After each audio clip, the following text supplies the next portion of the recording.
daawadayaal kusoo dhawaada warbixin aanu idinka diyaarinay maxaa laga fahmi karaa guddida madaxweynaha Soomaaliya mudane Maxamed Farmaajo uu ugu magac daray guddida dib u heshiisiinta iyo wadahadalada Somaliland oo uu magacaabay 17 Luulyo 2019 marka hore ha ilaabin inaad saarto subscribe taariikhdu marka ay ku beegnayd 17 July 2019 ayuu madaxweynaha Soomaaliya mudane Maxamed Cabdullaahi Farmaajo magacaabay guddi uu ugu magac daray dib u heshiisiinta iyo wadahadalada dowladda federaalka ee Soomaaliya iyo Somaliland.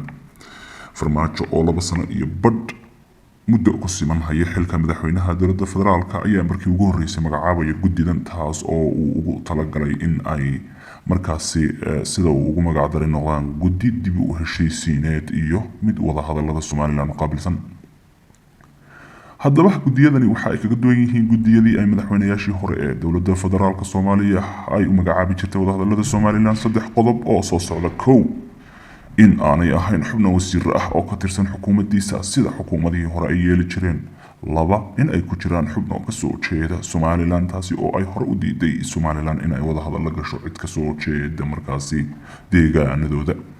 iyo 3 in uu ugu yeeray guddi dib u heshiisiin iyo wada hadal taasi oo markaasi ku cusub magac ahaan marka la eego guddiyadii hore oo ahaan jiray guddida wada hadalka. su-aashuna ay tahay maxaa loogu daray dib u heshiisiinta. 3 qodob ayaa fajac ku noqday bulshada Soomaaliyeed gaar ahaan kuwa Somaliland oo u arka inay tahay siyaasadeed iyo garasho la'aan haysa Farmaajo fila Soomaaliya fadhiya. dad badan ayaa isweydiinaya sababta uu ugu soo beegay iyadana muddadan 17 July ama Luulyo oo ku beegan 30 guurada xasuuqii bahalnimada ahaa ee loogu geystay 48 qof oo shacab ah oo xamar ku noolaa 1989 xeebta Jazeera.